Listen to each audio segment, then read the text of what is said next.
Thank you. Well, there's so much to say. I'm going to keep it brief. We're here for the unveiling of this incredible mural. I'm Ray Powers. Our plan is to have a few speakers come up. Paul Jenkin is going to speak. He's the volunteer coordinator for Surfrider Ventura, and he also instigated the dam removal project way back in 1999, which is around when I met him. Dr. Morse, the superintendent of the Ojai Unified School District, is going to say a couple words. And also Marcy Toscher, who's the chair of the Ojai City Arts Commission.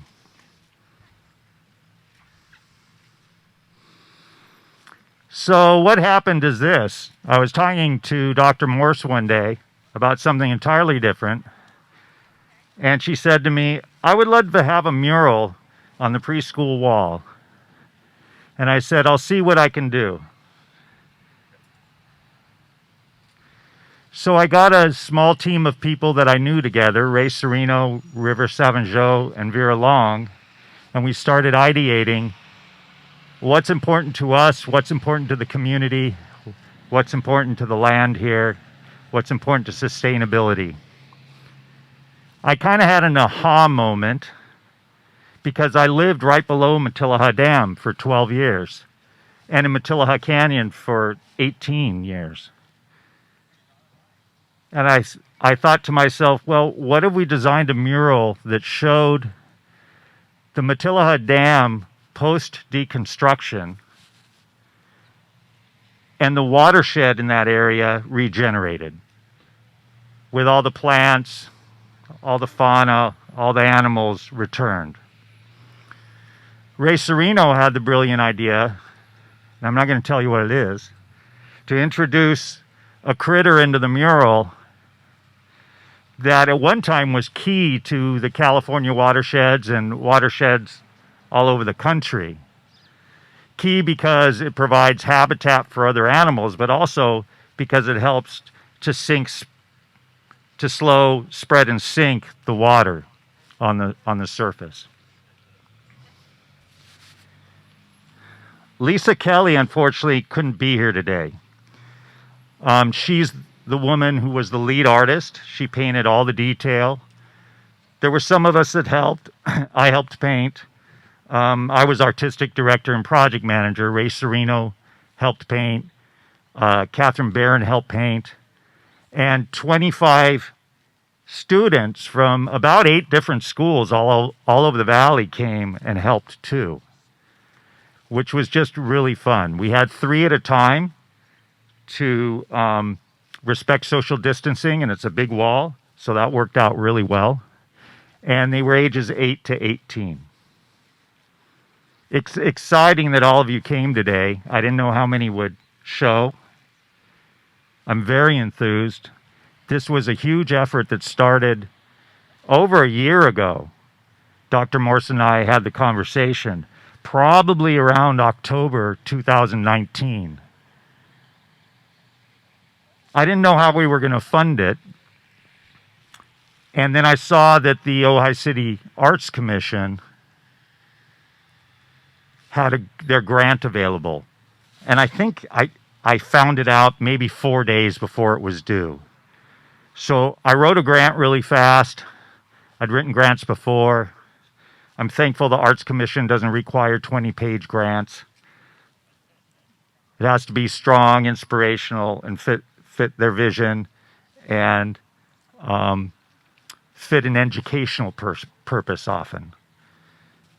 So we were awarded the grant, and then thanks to Paul Jenkin and David White from Once Upon a Watershed and the Center for Regenerative Agriculture, they introduced me to the Resource Legacy Fund up in Sacramento, and they matched the grant for me that the Ojai City Arts Commission gave.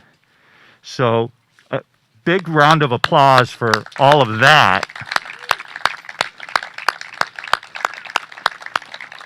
How many kids are here that actually helped paint the mural? Anyone? Do you want to come up for a minute and just, if you want and you're comfortable, if not, I'm okay with that. And remind me, what was it you painted? The beaver. I'm pretty sure we painted the cat tails. Okay. And then the dragonfly. Okay. And then some of the rocks and the dam, not the dam, sorry, the lodge. Okay. Great. And tell me your name again, I'm sorry. Loose. Say it again. Loose. This is Loose. Loose helped paint the dragonfly, the secret critter I talked about, some of the cat tails, and one other thing. And I can't say that because I get. Oh, and the beaver lodge. Yeah. Or the beaver. Oh, I just said it. And the beaver dam. I just gave it away. See, I can't keep a secret. You guys don't tell me anything because the whole town's going to know.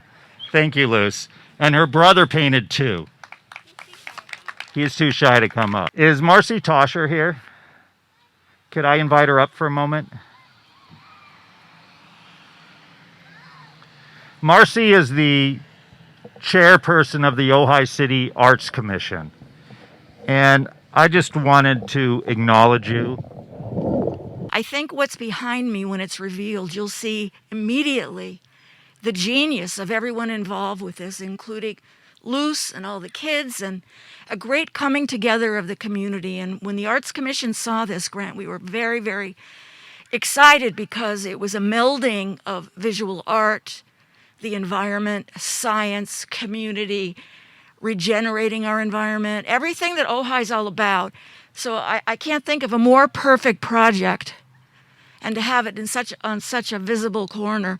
Also, Ray didn't mention that this mural can travel. It's not attached to the wall, so it could relocate if need be, or if there's an interest. It can take a little trip and visit other areas in town. And anyway, but today it's here. The kids are going to love it. It's a great opportunity for them to come out here and visualize what all the talk is about in terms of regenerative, the watershed and everything. And I just think we're blessed here in Ojai to have so much incredible talent and to have wonderful people that live here that appreciate it all. So anyway, thanks for coming out today. Thank you, Ray Cirino, everybody. Thank you. Yes, that was a very important point Marcy just made. So most of you know that the school district offices here might get repurposed. So we had to think of a way to create a mural but have it removable. So with the help of Dave Rogers, who I really want to acknowledge, Dave, who's, I think his title is the head of maintenance, and the entire maintenance crew. But Dave Rogers helped me discover these panels called die-bond panels. They're two pieces of aluminum. One side has a white covering, and in between is a very dense poly foam or plastic. And they literally screwed them into the wall for us, and it made a perfect painting surface after we sanded and primed it. So if this building ever gets repurposed, we can just remove the mural and put it on another wall. So that's quite amazing. In fact, the manufacturer of the panels hadn't heard of anyone doing that before, and he was very excited to know how it came out. One of the beautiful things about it being removable is this mural is supposed to be an outdoor classroom. One of the unique things about it is over on this fence, there's going to be a sign with the title of the mural, which is Enlivening the Matilija Watershed. And the sign's going to have a QR code. Do all of you know what a QR code is? You scan it with your phone. It'll take you to a website which will show a picture of the mural and the different elements. And you'll be able to look at the mural and actually discover educational materials about every single element. There's like 30 of them on the mural. So a school can take a field trip here, get a lecture, kids can do reports and go to the website and learn more. Passersby can stop and simply scan the QR code and find out more about the mural. That hopefully should be done by the end of the year. So speaking of education, really the reason this happened was because Dr. Morse said to me one day, I'd love to have a mural on this wall.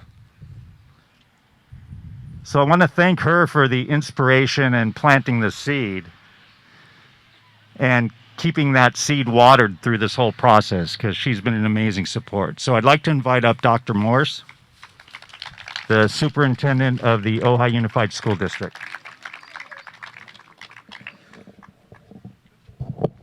Thank you. Is this not a beautiful day? I woke up this morning and I was like, we are so lucky to live here, and what a beautiful day for this to happen. One of the things that makes me so excited about this mural is that we have 4 community values in the Ojai Unified School District that we are trying to reflect in our schools, in everything that we do. Those 4 values are a commitment to wellness, which this community is very deeply invested in. Arts and creativity, which you will see here, creating an inclusive culture, which happened in this mural because we had students from all schools throughout the valley, all kinds of students in all ages help paint this. And then finally, a commitment to the environment and environmental stewardship and regeneration. And so this mural is really those values come to life. Ray was very kind in thanking me. I would like to say this wouldn't happen without the support of our school board. So I'd like to point out 3 of our school board members who are here today: Michael Shanahan, Shelley Griffin, and our new school board member, Rebecca Chandler. So thank you to them for supporting this, because it doesn't happen if we don't have that support. Thank all of you for coming, and of course, thank Ray and River and Vera and everyone else who really made this happen. It has been an incredible amount of work. For the last 2 weeks, if you've driven by, you've seen them out here all day long painting. Ray's over here supervising very well, and everybody's up on the cherry picker and up and down, and it's just been a really, really long but beautiful process. So thank you for coming, and I am so excited to see what's behind this in the final project. Thanks.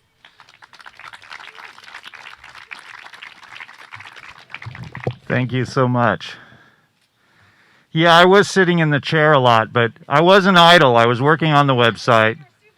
And I have to say I learned a lot about painting, and my mark is on the mural. I got to paint a few different things, and that was a breakthrough for me, given that most of my artistic focus is in the realm of music production and composition. So picking up a tool I don't know was really terrifying. And Lisa Kelly, our mural artist, was really patient in showing me how to do things and how to get them wrong and then fix them.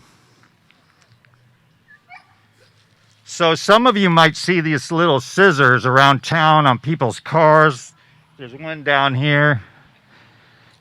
Are all of you familiar with these scissors? They're actually painted on Matilija Dam. Some very courageous artivists, I'll call them, went there in the middle of the night and painted these scissors on Matilija Dam. They're featured in the movie Damnation. Got a lot of press. So this symbolizes the Matilija Dam coming down. Why is that important? Well, Paul Jenkin's going to let you know about that. Paul's the volunteer coordinator of Ventura Surfrider. He has a couple websites, venturariver.org and matilijacoalition.org, and has been working closely with all the stakeholders for 20 years on the deconstruction of the dam.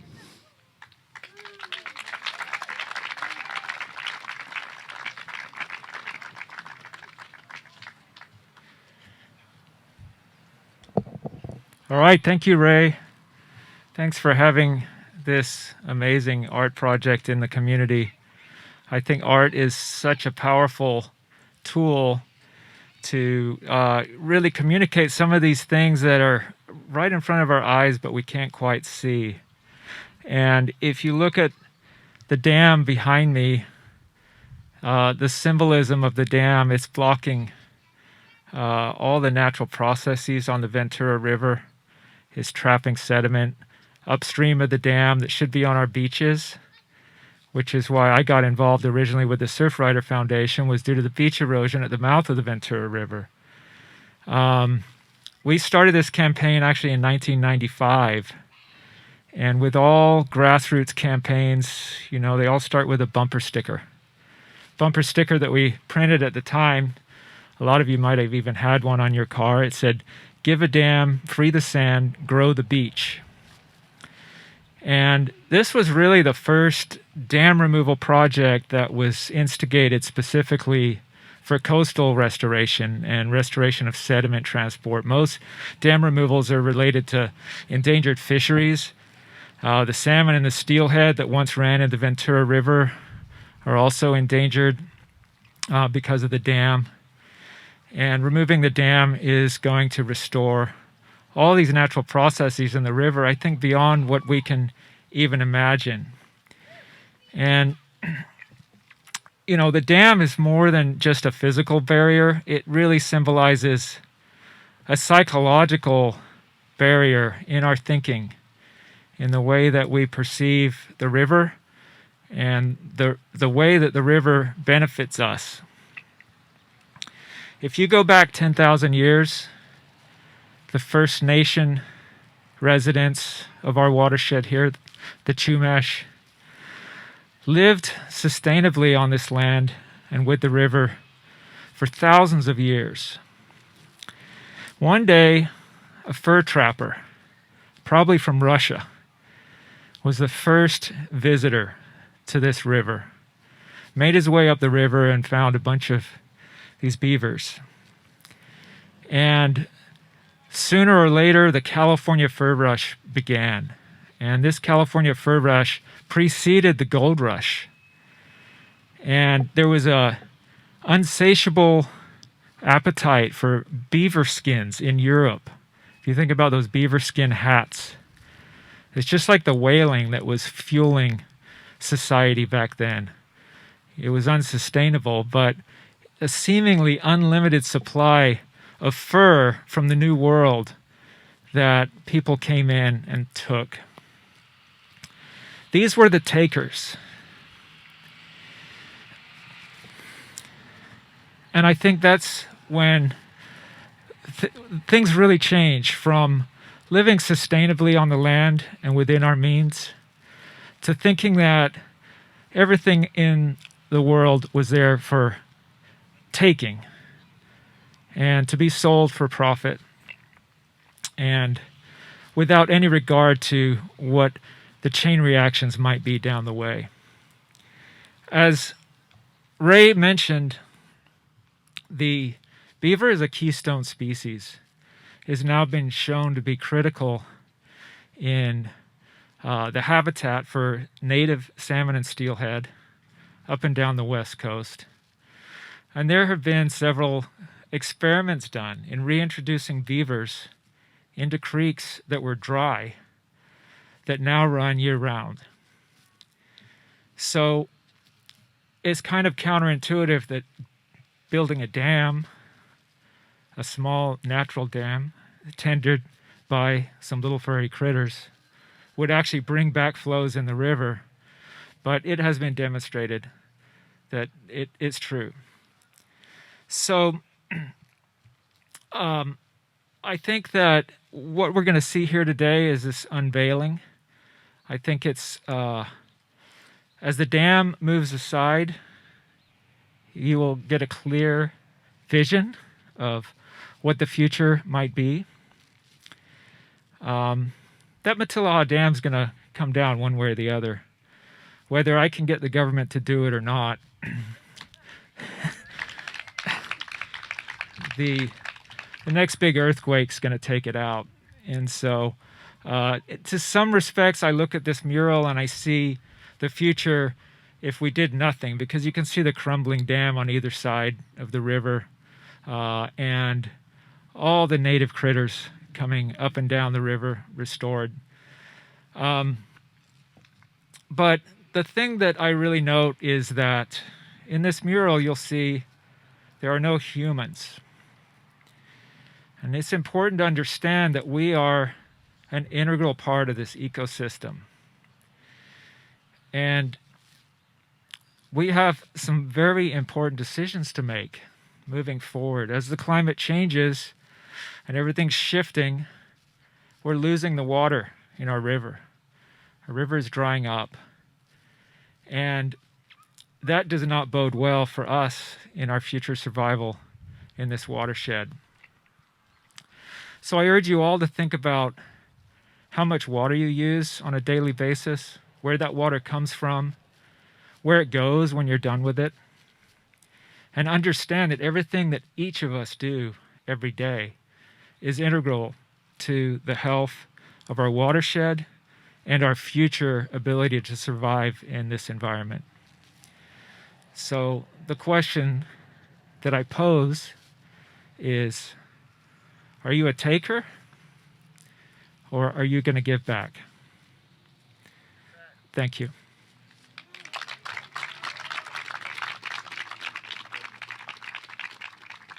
Thank you, Paul. Important message. Well, are you guys ready? I want to say a little bit about this scrim. So this set behind me was also an aha moment with Ray Cirino and I of why don't we cover it up with the Matilija Dam and then do a reveal. So this is all Ray Cirino's doing in the hat right here. If any of you know Ray, you know his brilliance, you know his energy, you know his inspiration and his continual vision. So I want to thank Ray. I want to thank his team who came together today who are going to do this reveal. Give us a few moments for me to get the mic and sound system out of the way and camera set up, because we only get to do this once. Ready?